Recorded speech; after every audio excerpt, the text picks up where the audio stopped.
Hey YouTube, my name is Heather and I love anti-MLM content here on YouTube. Today I'm really excited for us to watch a quick Instagram video from one of the top 10 Beachbody coaches talking about how impactful the 2022 Team Beachbody Coach Summit has been for her so far. Now, quickly, if you don't follow Beachbody, all Summit is where approximately 20 to 40-ish thousand coaches come together. They do workouts, they participate in workshops, and they hear motivational speakers. I'm really excited to watch this video, and please let me know what you think about this down below. Oh my goodness. All right. I am coming live from Coach Summit. This is Her hair is freaking beautiful. I don't know if that's her natural hair color, but so pretty. Those curls are so pretty. She looks awesome.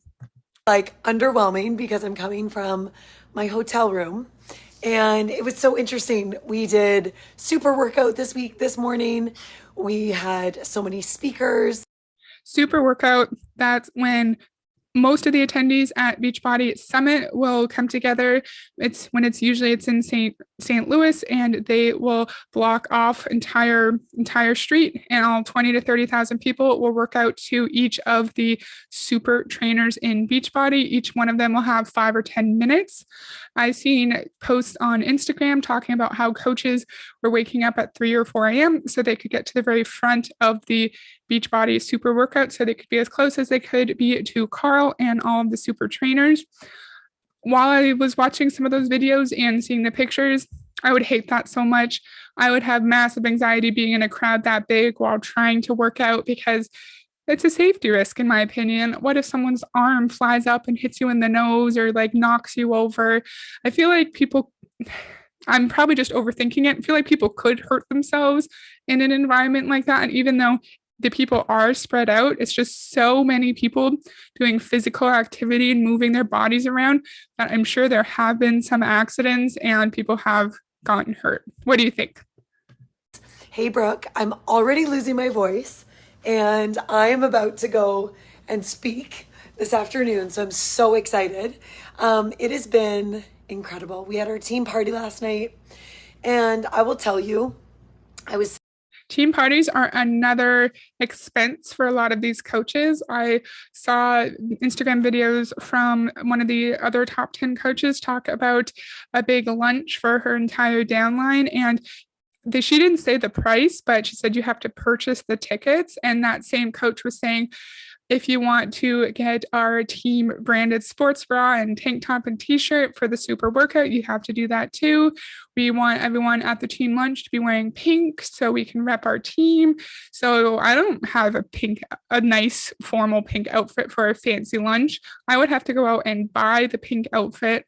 I would have to buy the sports bra, buy the t-shirt, because yes, it's not a requirement to buy that for the super workout, but I feel like if everyone in your coach's downline, like thousands and thousands of people, are all buying that, then you probably wouldn't want to miss out on that, and you wouldn't want to feel like you're not being included because you didn't make that extra purchase. What do you think? sitting last night and I just like had some pinch me moments, you know? And one of the things I'm really proud of is how present I've been in this experience and in this summit experience. It's our first time we've been together as a company in 3 years in this event. It's the first time I've been meeting so many of our team. It's the first time I've met so many coaches. And hi, staff. Hey, Carlene, we miss you. There's a lot of coaches that weren't able to attend, so they're attending virtually. But last night, So if you're in her direct downline, her whole downlines, I don't even know. I've heard coaches who aren't as high up as her say they have 45,000 people in their downline. So maybe this woman has like 60 to 80,000 people in her downline. And if you're in her direct downline, I feel like there could be a significant amount of pressure for you to go to Summit because of everything that she's saying. Like, don't you want to meet your team? Don't you want us to spend time together and bond and learn more about each other and just become best friends? And this is the first time that she's meeting a lot of her coaches because they have not done this event since 2019. And she signs up people all the time. So there's probably maybe she had 300 people go to Beachbody Summit, and she's probably meeting a lot of them for the very first time. So I understand why that would be exciting, but I think that could also influence someone's decision for them to go themselves. If you have this woman at the very, very top of the company just saying that she's dying to meet you and she can't wait to get to know you and be your friend. What do you think? And this morning at Super Workout, normally in the last, 3 summits, I was on stage with the super trainers looking out at those 20,000 people. And the energy was. So it's always the super trainers like Autumn Calabrese or Shanti, and then they'll have top coaches.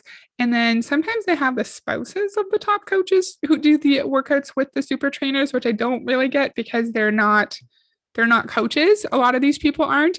And so I wonder if the spouses of the top coaches are also idolized and held up on a pedestal like these top coaches are. What do you think? Insane and electric. And today I was in the freaking crowd with everybody, with all of the coaches, working out alongside them. And 2 things happened for me in this moment. Number 1, I knew I was exactly where I was meant to be. I think a lot of times when you build yourself up in a success or in a company or in a rank or in a promotion or in a job. I remember when I moved my way up in gerontology, and in the field of senior living, I remembered that the further I moved up the corporate ladder, the further I moved away from heart and connection and why I was there in the first place, which was to serve, which was to make a difference, which was to make an impact. So first she's saying she was in gerontology to serve and make an impact. And I think I skipped this part, and to make someone's day. And she's going to compare that to Beachbody later, of course. But I find that super strange. I think a lot of these coaches are taught that if anything, if a job is not in an MLM, then it's automatically corporate. And so I don't think gerontology is in corporate America / Canada because she's a Canadian coach. Just because you are in an organization of any kind and your title changes, that's not necessarily the corporate ladder. My understanding of corporate would be like a corporation, like Apple or Amazon. Gerontology, just because maybe she started as an admin assistant and then became a manager and then she was the director, that's not a corporate ladder. That's just the hierarchy of your office, of your organization. Maybe I'm thinking too far into that. I don't really understand.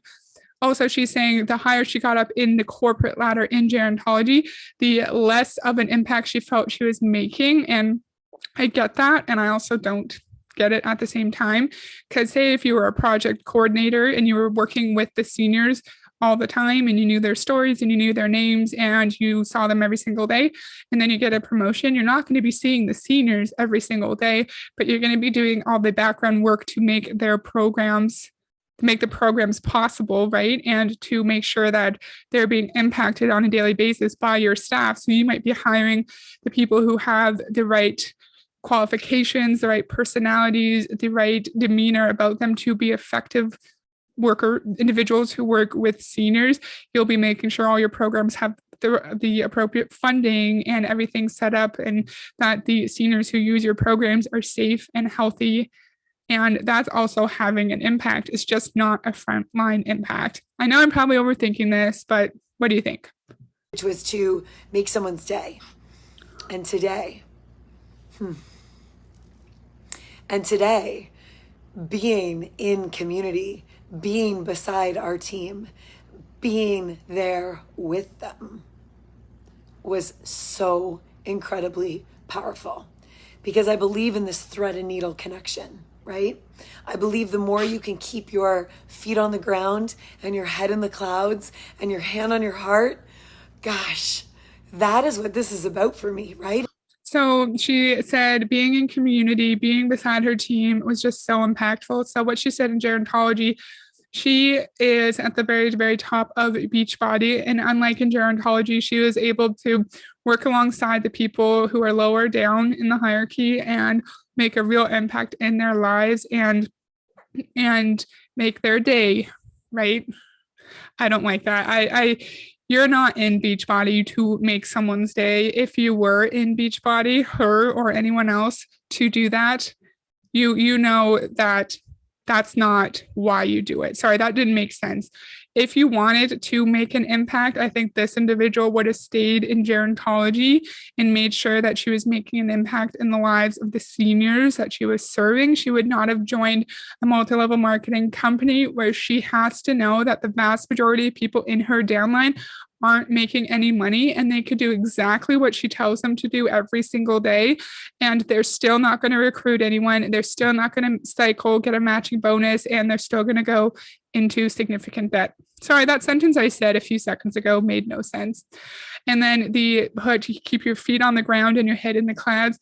That is some Pinterest shit, if I've ever heard it. That is such a cheesy quote. I looked it up because I didn't understand what it meant. It just means keeping yourself grounded in reality, being present and thankful, which is what you already talked about, and also having really lofty goals and dreams and aspirations. So keeping your feet on the ground in this context is being aware and taking in your surroundings and talking to everyone and making the most of every moment and situation you are in Summit. And then also thinking about the impact that the Beachbody Coach Network is having on the world, because, they think they're changing the world, and constantly having new dreams and new aspirations for your team. What do you think? Sorry, I didn't expect to talk so much. It's about impact and purpose and community and building connections and, yes, building a freaking amazing income. But there you go. It's about community. So people like her at the top of the company can continue to make an income off their community who is losing money. What do you think? Also about community and connection. And I felt that so beautifully strong today. And I'm really proud of that. Oh my God, I'm so sorry. Of course, you're going to feel like that when there's 25,000 people all obsessed with the same company you're obsessed with, who all idolize the freaking CEO, who all idolize the super trainers and the top coaches. Everyone's feeling the same emotions. Everyone wants to be on that stage and recognized as a top 10 coach, elite coach, premier coach. Everyone has the same vision in their head. They all want to be successful in Beachbody, and they're all together in one room. And of course, the energy and the emotions are going to rub off on each other. And it's probably an extremely emotional experience. And it's probably very draining when you're done. I've heard coaches and even Sandy on the National Wake Up Call say, you don't have a full night's sleep until after Summit. And I've heard coaches say that they're just like in a daze for days and in a daze for several days after Summit, because they're not even able to function because they're so tired and so emotional. Because when you're at Summit, you don't have any downtime. You go from event to event, celebration to celebration, and you don't have time to just sit there and reflect and analyze the information that you heard. What do you think? I felt that last night, and I just wanted to share that. Like, it's about being in the freaking trenches. It's about being in the 20,000 people working out together. It's about I hate the statement that Beachbody coaches like to say, that they're in the trenches. When I hear that kind of statement related to employment, I think someone in the trenches would be like a nurse, a police officer, a firefighter, someone who it has to be on at all times, or if they're not, someone could potentially be unsafe, be unhealthy, or get hurt. Beachbody coaches are not in the trenches. What they're doing, unfortunately, is not going to help anyone. It's not going to make an actual positive impact in the lives of the majority of the people who are signed up as Beachbody coaches. What do you think about that statement that Beachbody coaches are in the trenches? Being there with your feet on the ground, feeling the energy, being alive. We listened to Brendon Burchard today. Guys, I'm about to go share the same freaking stage that Brendon Burchard is about to stand on, so I have to wrap this up. But I had to share what I felt today because I thought it was important. And I was like, I need to share this in a 5-minute live than try to sit here and write a 30-minute post, because you guys are going to get those posts all week from this experience. But this is what he said. I freaking love that outfit. Did you see? So she's wearing jeans that are kind of ripped And then that really pretty blue top. She looks good. Brendan said this today. He said, we need to chase the feeling of being alive. We need to chase the feeling of connection. We need to chase the feeling of what brings us joy as much as it brings us excitement to go out and make an impact in this world. And today I felt alive. So I think this is drawing on the feelings that lots of people have had over the past 2 years that they don't have genuine human connection over COVID. And now that it's kind of back to normal-ish, even though COVID is still very much a thing, now it's kind of back to normal and people are wanting to establish a sense of normalcy. I can't say that word. They want their lives to be a bit more normal and like how it was before the pandemic.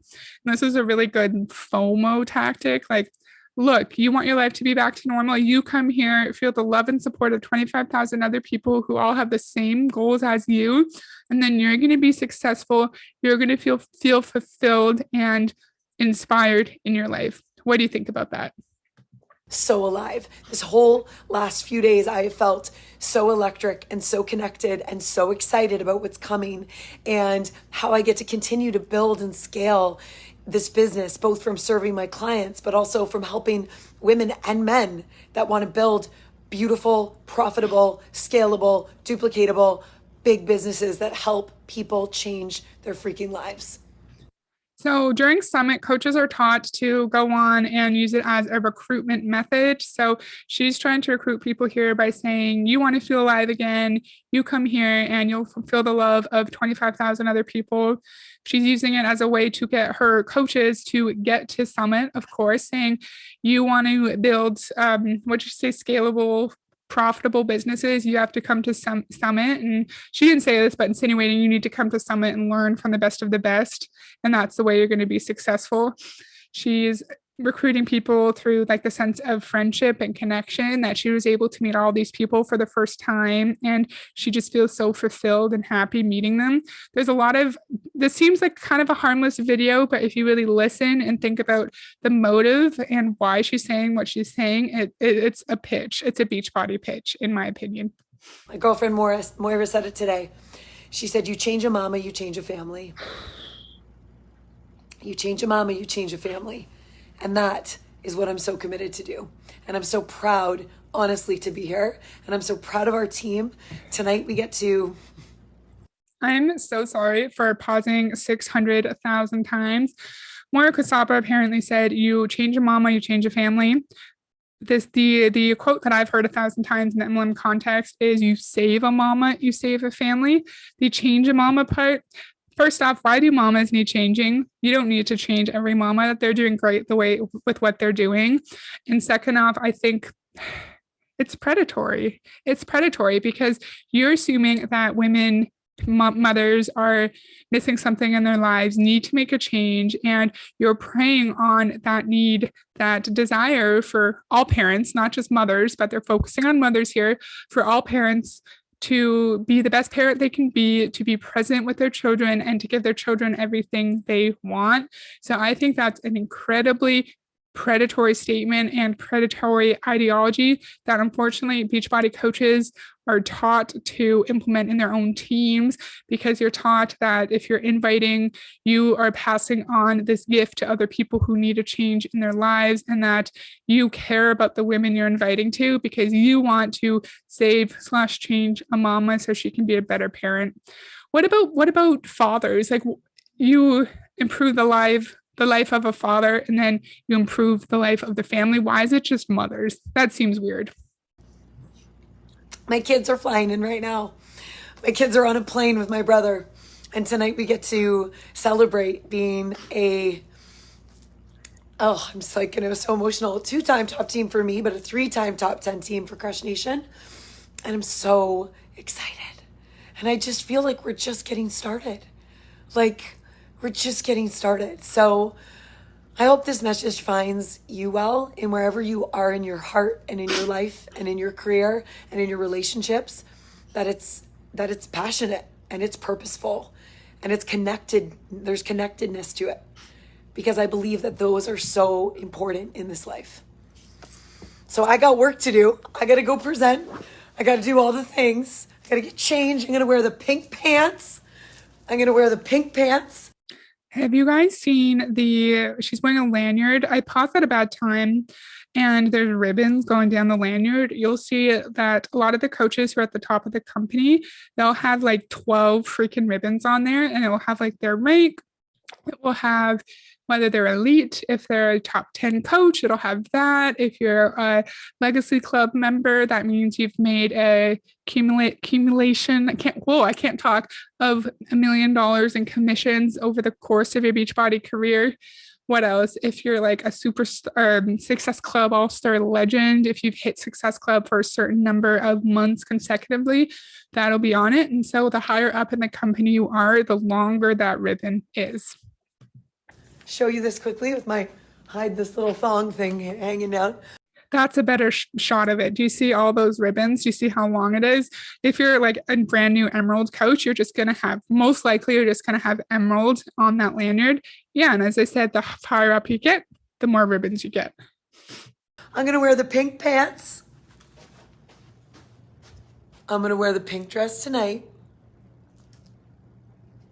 And I'm going to just take this in because we work hard for these things. And if you don't stop to be proud of what you are celebrating, what you're grateful for, the universe isn't going to give you more of it. So she's celebrating because she's at the top of the company. She's probably a legacy club member. She had thousands and thousands of coaches underneath her. She has a lot to celebrate, but her coaches, the people who are at the bottom of her pyramid, who are emerald, maybe even diamonds, because I don't think diamonds would make a lot of money, they are taught to celebrate things that have nothing to do with financial gain. I've talked about this 1,000 times. That's what the recognition portion is. They're taught to celebrate the tiniest milestones, their first ever challenge pack sale, their first ever Success Club point, their first time ever getting on the Success Club board, meaning they sold at least 3 challenge packs, hitting emeralds. I think it's a way to draw people's attention away from the fact that they're making no money and going into debt, and instead helping them focus on small, in my opinion, meaningless milestones that don't do anything to help them fix their financial situation, be more present parents, quit their jobs, whatever their whys were. That's what I think what she said means just there. And that's what I think Beachbody Summit is about, because I saw posts about everyone who hit a new rank in the year previous, so like emeralds and diamonds, everyone is recognized in some way. If you're in the lower ranks, I think you just get your name on a wall. Everything is recognized in some way. And I saw a brand new emerald coach make a post about how excited she was that her name was on the wall. That's not going to do anything for you. You don't get paid for your name being on the wall. It doesn't actually mean anything. But this whole thing is just used as a way, in my opinion, to brainwash the lower ranked coaches who are going into debt or making no money, to make sure that they stay in the Beachbody system as long as possible, and that they continue to crave the positive reinforcement and attention that this useless recognition brings them. So that's all I have for today. I'm sorry that this video is probably a lot longer than I planned. I did not mean to talk for so long, but I hope you found it interesting, and I'd love to hear what you think down below. Bye.